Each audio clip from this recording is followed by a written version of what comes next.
నమస్కారాలు.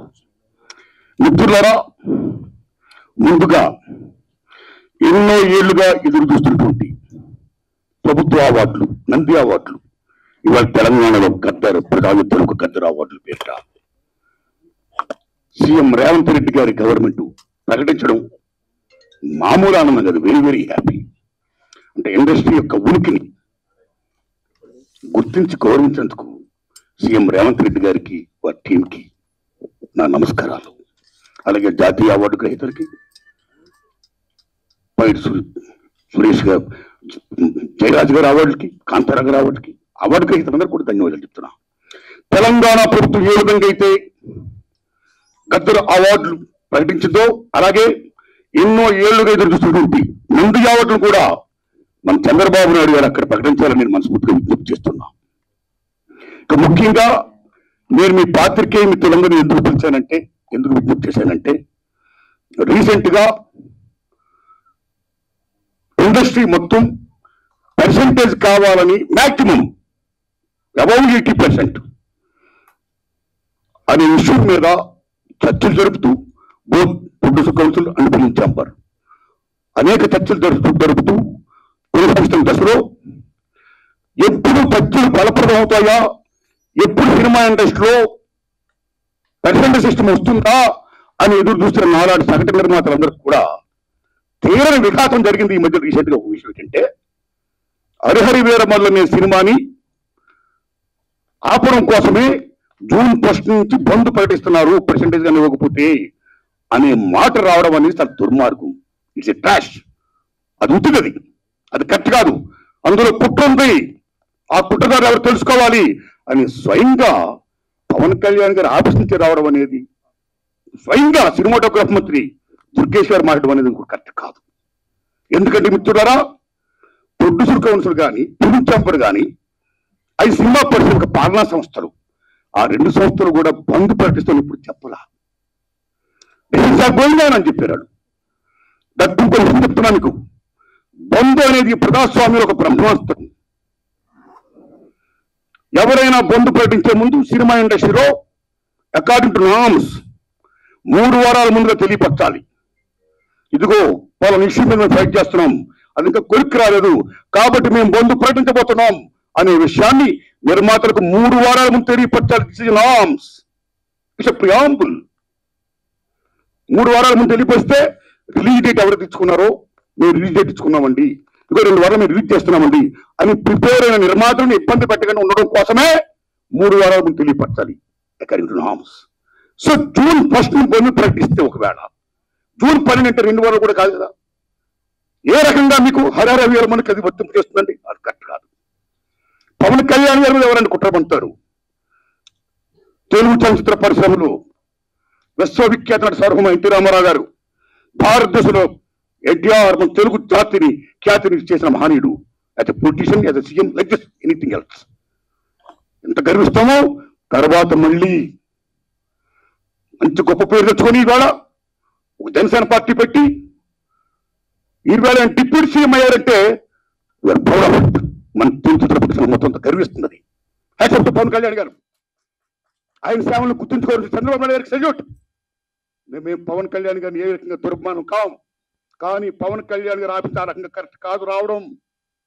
ఓకే, వచ్చింది అనుకోండి, ఇష్యూ వస్తే మహాత్మా గాంధీ ఏమన్నాడు, ప్రపంచ యుద్ధాలను కూడా చర్చల ద్వారా ఆపొచ్చన్నాడు ఆయన. ఒక సీఎం, ఒక డిప్యూటీ సీఎంగా మీరు అక్కడ సీఎం చంద్రబాబు నాయుడు గారితో మాట్లాడి అవికి మీరు ఎత్తకుండా, ఓకే మీ ఇండస్ట్రీ కష్టాల్లో ఉన్నప్పుడు రండి, మన సిట్టింగ్ చేసుకుందాం రండి, మాట్లాడుకుందాం రండి అని చెప్పుకుంటూ ఒక పెద్ద రోల్ ప్లే చేసి ఉంటే, ఒక చలనచిత్ర పరిశ్రమ బిడ్డగా మిమ్మల్ని మేము ఎంత గౌరవించేవాళ్ళం సార్. ఎంత బాగుంటుంది సార్, ఎంత బాగుంటుంది సార్. ఆ పని చేయండి సార్ పవన్ కళ్యాణ్ గారు. ఎందుకంటే పర్సెంటేజ్ సిస్టమ్ వల్ల ఇండస్ట్రీ ఇవాళ చాలా మేలు జరుగుతుందండి. పర్సెంటేజ్ సిస్టమ్ లేకపోవడం వల్ల ఇండస్ట్రీ సగటు నిర్మాత మొత్తం కొలాప్స్ అయిపోతున్నారండి ఇవాళ. మీరు నమ్మండి sir. Why? Because all malls, PRs మొత్తం ఇవన్నీ వచ్చేసిన తర్వాత సింగిల్ థియేటర్స్ ఇవాళ ఉనికి లేకుండా పోతుందండి. తెలంగాణలో 500 ఉన్న సింగిల్ థియేటర్లు ఇవాళ 200 వచ్చేసాయి. ఆంధ్రప్రదేశ్ 500 పైన ఉన్న సింగిల్ థియేటర్ 300 పైసలకు వచ్చాయి. సింగిల్ థియేటర్ లేకపోతే యొక్క ప్రేక్షకుల పరిస్థితి ఏంటి? ఇవాళ మాల్స్ లోని, ఆటల్లోని, ఇటువంటి చోకాటి థియేటర్స్ లో రేట్స్ ఎంత ఉన్నాయి ఇవాళ? ఎంత బీభత్సమైన రేట్స్. ఆడికి వెళ్ళి ఏదైనా పాప్కార్న్ తింటేనే 500 రూపాయల, డ్రింక్ 200 రూపాయల, టికెట్ మొత్తం 200 300 ఇలాగ అనుకుంటే సగటు ప్రేక్షకుడు ఎక్కడ సినిమా చూడగలుగుతాడు? ఏ రకంగా వెళ్ళగలుగుతాడు? ఇవాళ భారతదేశంలో సినిమా పరిశ్రమ అనేది సామాన్యుడికి వినోదం. అలాంటి వినోదాన్ని సగటు మనిషికి దూరం చేస్తుంది ఇవాళ బికాస్ ఆఫ్ దీస్ పాలసీస్. కాబట్టి సింగిల్ థియేటర్ బతికించుకోవాలి, దానికి పర్సెంటేజ్ సిస్టమ్ కావాలి. ఈ పర్సెంటేజ్ సిస్టమ్ అనేది ఇప్పుడు నుంచి కాదండి. నేను ఎందుకు ప్రశ్న పెట్టానంటే since 25 years the issue is going on. ఈ పర్సెంటేజ్ కావాలని కోరిన వాళ్ళు మేము కూడా ఒకటి, నేను కూడా ఒకనండి. ఆ రోజుల్లో మీరు నమ్మని మిత్రులలో కిఎల్ నాన్నగారు ఉన్నప్పుడే పుట్టిన కౌన్సిల్ అధ్యక్షుడిగా మేము విజ్ఞప్తి చేశాం కాలా, సి కళ్యాణ్ గారు ఉన్నప్పుడు విజ్ఞప్తి చేశాం కాలా, కిరణ్ గారు ఉన్నప్పుడు విజ్ఞప్తి చేశాం కాలా. అలాంటి దశలో మీరు నమ్మండి, ఇదే ఫిలిం ఛాంబర్ ముందు టెంటలు వేశాం. అక్కడ ఓ సురేందర్ రెడ్డి గారు, ఓ నట్టి కుమార్ గారు, ఓ మోహన్ గారు, ఓ బెక్క వేణుగోపాల్ గారు, నేను ఇంకా అనేక మందిని ఈ ఉద్యమాలు చేస్తున్నప్పుడు ఆదిశేషవరరావు గారు, తమ్ముడు భరద్వాజ్ గారు, కెఎస్ రామారావు గారు, చదవాడి శ్రీనివాసరావు గారు, అచ్చిరెడ్డి గారు, కృష్ణారెడ్డి గారు పెద్ద మంది సంఘీభం ప్రకటించారు. ఎన్ని చేసినా ఏమీ కాల. స్వయంగా నేను వెళ్ళి రామారాయణ గారు రికార్డ్ చేశా, నారాయణ పర్సెంటేజ్ సిస్టమ్ కావాలి, అది మంచిది, ఈ సిస్టమ్ ఉండకూడదు, రెండో సిస్టమ్ ఉండకూడదు, నేను సురేష్ బాబుతో మాట్లాడతాను, ఐఆమ్ విత్ దట్ మూమెంట్ అన్నాడు రామారాయణ గారు. మహానుభావుడు కీర్చేసి అయ్యారు. ఇప్పుడు గజ్జలు ఫలప్రదం కాల. ఆ తర్వాత అల్లు అరవింద్ గారిని రికార్డ్ చేశాం. నారాయణమూర్తి అందరం కలిసి చర్చించుకున్న విషయం మీద ఏది మంచిగా చేద్దాం అన్నాడు ఆయన. కానీ మంచి అనే పర్సెంటేజ్ జరగల. మళ్ళీ సూర్య నారాయణ గారిని రికార్డ్ చేశాం.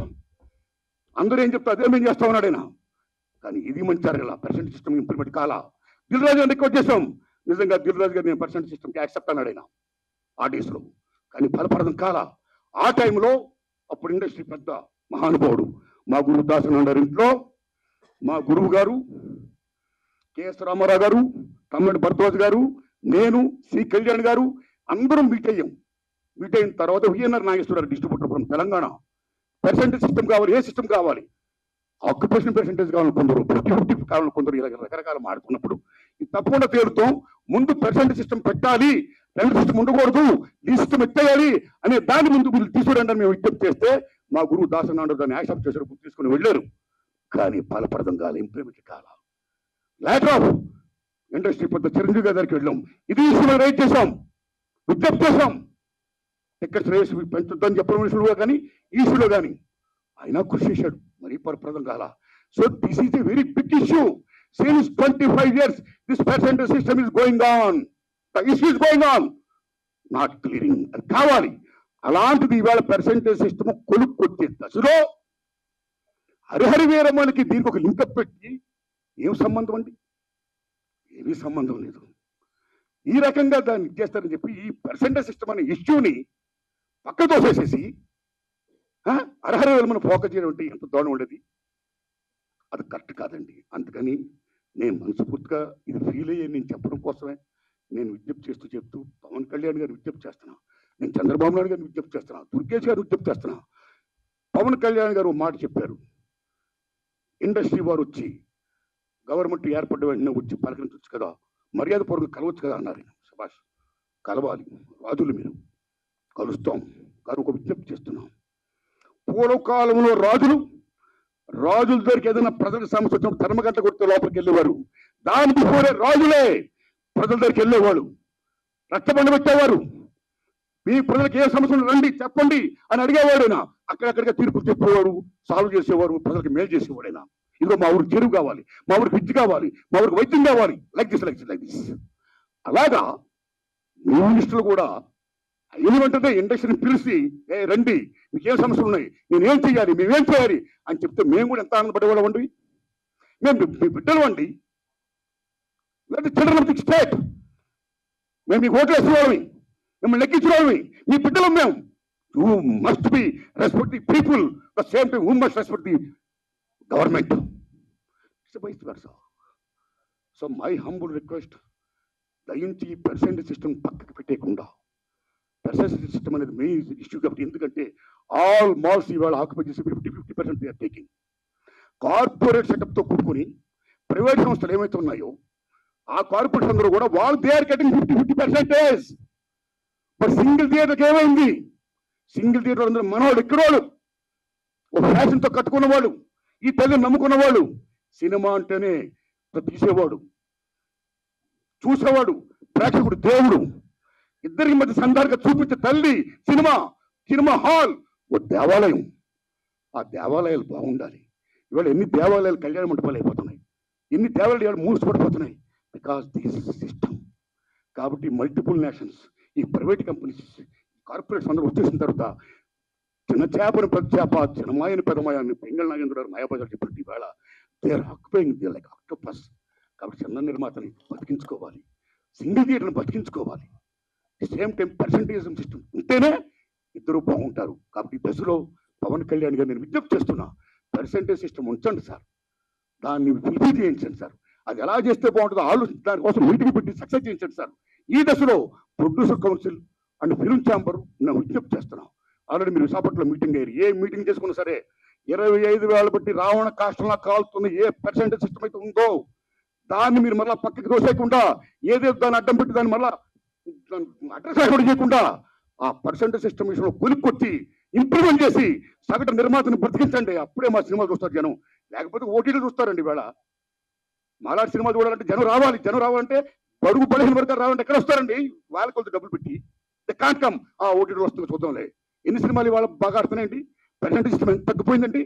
కాబట్టి సినిమా పథకాలు, సగటు నిర్మాత పథకాలను 80% ఆఫ్ ఇండస్ట్రీ పథకాలు నా మనవుడు ఉండాలి సరే, పర్సెంటేజ్ సిస్టమ్ కావాలి. ఆ సిస్టమ్ కోసం పెద్దలందరూ కృషి చేయాలి. Film chamber and producer council ఆ విషయంలో నిర్ణయం తీసుకోవాలి. మనం కలాలి. అపాయింట్మెంట్ అంతగా ఆనందం పెట్టండి. మీరు వెళ్ళండి, కలవండి, మన డిమాండ్ చెప్పండి, పర్సెంటేజ్ సిస్టమ్ కావాలి, ఇంప్లిమెంట్ చేయండి అని విజ్ఞప్తి చేయండి. అదే నా విజ్ఞప్తిగా భావిస్తూ ఇంకా రేట్లు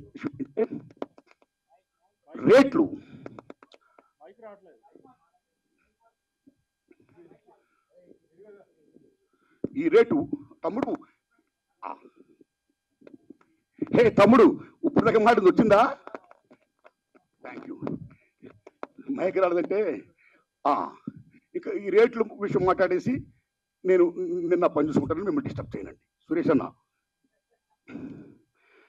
రేట్లు చాలా ఇంపార్టెంట్ అండి. మీరు నమ్మండి, భారతదేశంలో 1961 తర్వాత థియేటర్లో ఏ రేట్లు పెట్టాలి, ఎలా పెట్టాలి, భారతీయుల యొక్క తలసరి ఆదాయాన్ని బట్టి, జీవన ప్రమాణాలను బట్టి రేట్లు నిర్ణయించినప్పుడు గవర్నమెంట్ ఒక కంపెనీ వేసి ఓ నేల, ఓ బెంచి, ఓ కుర్చీ, ఓ బాల్కనీలై తరగతులు సృష్టించింది.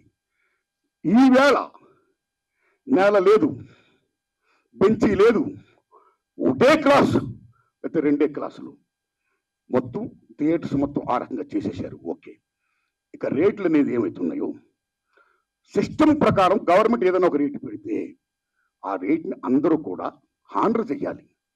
అలాగే హాండర్ చేయకుండా ఈ మధ్య కాలంలో చాలా మంది భారీ చిత్రాలు తీసిన నిర్మాతలు వాళ్ళు వేల కోట్లు పెడుతున్నారు. ఓకే, హ్యాట్సప్, సెల్యూట్, కేపబిలిటీ ఉంది, పెడుతున్నారు, మనం గర్విస్తున్నాం, సంతోషమే. కానీ అలా పెట్టే నిర్మాతలు చాలా మంది ఏం చేస్తున్నారంటే, మా సినిమాకి చాలా ఖర్చు అయిపోయింది కాబట్టి రిలీజ్ ముందు రేట్లు ఎక్కువ పెంచితే మేము సేఫ్ అవుతాం అని ఒకటి పెట్టడం వల్ల, నిజం చెప్పండి తమ్ముళ్ళారా, నేను నిజం చెప్తున్న ప్రేంగా, ఆ రకంగా పెట్టడం వల్ల, దానికి గవర్నమెంట్ యాక్సెప్ట్ చేయడం వల్ల మామూలు హారం జరగట్లా సగటు చిత్రానికి. అలాగే ప్రేక్షకులకు డబ్బు ఎంతమంది దగ్గర ఉంటుందండి? పేదవాడికి సినిమా ఎవరు ఉంటుంది, డబ్బు ఉన్నవాడికి సినిమా ఎవరు ఉంటుంది. డబ్బు ఉన్నవాళ్ళు హ్యాపీగా చూడగలుగుతారు, పేదవాళ్ళు ఎక్కడ చూస్తారండి? అప్పు సప్పులు చేసి మరీ చూస్తారండి. ఇంత రేట్లు పెంచిస్తే పాప్కార్న్ బీభత్సం రేట్లు చూస్తే కనీసం 1000 రూపాయలు 1500 ఉంటేనే కానీ వేళ సినిమా చూడలేకపోతున్నాడండి. సో సగటు ప్రేక్షకుడికి వినోదం అనేది చాలా చౌకగా వచ్చే సినిమా ఈవేళ కాస్ట్ అయిపోతే ఈ రేట్లు పెట్టడం వల్ల అదేం ధర్మం అండి? ఇదేం సంక్షేమ రాజ్యం అండి? What are respecting the system of the government. ఒక రేట్లు పెడితే ఎవరికైనా రేట్లు అలాగే హాండర్ చేయాలి. వై? బికాస్ మీరు భారీ బడ్జెట్లు పెడుతున్నారు, పెట్టుకోండి. మీరు గొప్పగా తీస్తున్నారు, తీయండి, మేము గర్విస్తున్నాం. ప్రేక్షకుడు ఏమి ఎందుకంటే ఈ సినిమా బాగుందో లేదా, దట్స్ ఆల్. సినిమా బాగుంటే చూస్తాం, చూడడం. రేట్లు పెట్టడం పెట్టకపోవడం అనేది మీ ఇంట్రెస్ట్ కూడా ఉంటుంది. భారీ సినిమాలు తీస్తున్నారు, ఓకే, సెల్యూట్. దాన్ని వాళ్ళ మీద రుద్దకూడదు. బాగుంటే ఆ డబ్బులు వాళ్ళు ఏం పెడుతున్నారు, ఆ డబ్బుతో కోట్లు సంపాదించవచ్చు. ఉదాహరణ, హాలీవుడ్ లో 10 కమాండ్మెంట్స్ స్పెషల్ పెట్టి ఇమ్యూనిటీ తీశాడు ఆయన. మామూలు బడ్జెట్ వేలాది కోట్ల సినిమా తీశాడు ఆయన. అండ్ బిహార్ వేలాది కోట్లు పెట్టి తీశారు ఆ సినిమాలు. మీరు నమ్మండి, 2 సినిమాలు కూడా బీభత్సమైన hits and gone with the wind. ఆ సినిమాలకు ఆ రోజులను కోట్లు కోట్లు ఖర్చు అయితే మళ్ళా కోటాను కోట్లు చేసి మీరు నమ్ముతారా తమ్ముళ్ళారా, గూసు బళ్ళల్లో డబ్బులు తీసుకొని వెళ్ళేవారు. అదే రేట్లు. మేము 10 కమాండ్మెంట్ తీసాం, మేము బెన్హార్ తీసాం, చాలా ఖర్చు పెట్టాం, కాబట్టి రేట్లు పెంచండి అని అడగలా. కమ్ టు హిందీ ఫీల్డ్, కేఎస్ఎఫ్ మొగలేదాం అని జీపీ సిప్ గారు షోలే మామూలు సినిమాలో మొగలేదాం మీరు నమ్మండి 9 years తీసాడైనా. అప్పు సప్పు మొత్తం బేపత్తి మామూలు బడ్జెట్ కాదు. ఆ సినిమా రిలీజ్ అయ్యే ముందు నేను చాలా అప్పు సప్పుడైపోయాను, 9 years పట్టింది, చాలా కోట్లు పెట్టేశాను, నాకు రేట్లు పెంచండి అని కేఎస్ఎఫ్ గారు అడగలా. సిస్టమ్, ఈ రెస్పెక్టెడ్ సిస్టమ్. ఏం రేట్లు ఆ రేట్లో సినిమా రిలీజ్ చేశాడైనా. మీరు నమ్మండి, సినిమా బీపత్సమైన హిట్. నమ్ముతారా తమ్ముళ్ళరా? Ben Hur and 10 commandments. గూడ్స్ బళ్ళల్లో డబ్బులు లాభాలు తీసుకుని వెళ్తే లారీల్లో లాభాలు తీసుకుని వెళ్ళాడు కేఎస్ఎఫ్ గారు. మొగలైజాం అంటే సినిమా బాగుంటే లాభాలు వస్తాయి, మీరు 2 కోట్లు పెట్టండి. So come to Telugu field. Lava Kusa Shankar Reddy గారు తీశారు, 5 ఏళ్ళు పట్టింది. నాకు 5 ఏళ్ళు పట్టింది, నాకు చాలా ఖర్చు అయిపోయింది అని శంకర్ రెడ్డి గారు రేట్లు పెంచుకుని అడగలా. సినిమా రిలీజ్ అయింది, మీరు నమ్ముతారా? 5 years పైన సినిమా. ఇప్పుడు దాకా లవ్ కుశ మిత్ర హిట్ లేదు తెలుగు సినిమా ఇండస్ట్రీలో. ఆయన అడగలా డబ్బులు, రేట్లు పెంచుకుని అడగలా. ఏ రేట్లు ఉన్నాయో ఆ రేట్లోనే ఆయన సినిమా రిలీజ్ చేశాడు. మీరు నమ్ముతారా తమ్ముళ్ళరా? ట్రక్కుల్లో లాభాలు వచ్చాయి, బళ్ళల్లో డబ్బులు వచ్చాయి. షోలే జీపీసీ గారు అడగలా, ట్రక్కుల్లో లాభాలు తీసుకున్నాడైనా. కాబట్టి సినిమా బాగుంటే జనం వస్తారండి. మీరు ఇలా రేట్లు పెంచేసుకుంటా ఒక 1 week ఇలా చేసేసి మళ్ళీ మానేస్తా. థియేటర్ నేను ఆటో మీద ట్రావెల్ చేస్తున్నప్పుడు తమ్ముడు మన సినిమా చూసేవాళ్ళ, తమ్ముడు ఏ సినిమా చూసామంటే సినిమా చూడాలి ఉందండి, కానీ చాలా రేట్లు పెట్టేశారండి ఫస్ట్ వీక్. నా ఫేవరెట్ యాక్టరే కానీ డబ్బులు లేవు, అప్పు చేయాలంటే కష్టంగా ఉంది, చూడలేకపోతున్నానండి. ఆ రకంగా ఎంత డ్యామేజ్ అవుతుందంటే సినిమాకి. ఇప్పుడు ఎందుకంటే రేట్లు పెంచుతారు? ఒక నామ్స్ ఉన్నాయి, you must respect the norms, you must respect the system. And అన్నింటి నుంచి సంక్షేమ రాజ్యం ఉంది. ఏ సగటు ప్రేక్షకుడు ఉన్నాడో ఆ సగటు ప్రేక్షకుడు భారతదేశంలో సినిమా వినోదం, ఆ వినోదం దూరం చేయకండి ఈ రకంగా పెట్టి. So this is mall practice. ఒక రకంగా చెప్పాలంటే దిస్ ఈస్ నేను నమ్మని తమ్ముళ్ళరా, ఈ భారీ చిత్రాలు చేస్తున్న నిర్మాతలు, government is doing a black marketing in the name of raising the rates. Correct కాదు. అలా పెంచకుండా అందరికి ఒకలా సిస్టమ్ పెట్టి సగటాన్ని మాత్రం బతికించి పర్సెంటేజ్ సిస్టమ్ కాపాడండి. అది వచ్చినట్టు చెయ్యండి. ఆ రకంగా మీరు అందరూ పెద్దలందరూ కూర్చొని మాట్లాడుకొని మేలు చేయండి. ఇదే నా విజ్ఞప్తి. Thanks a lot. ధన్యవాదాలు మీకు. Thanks a lot.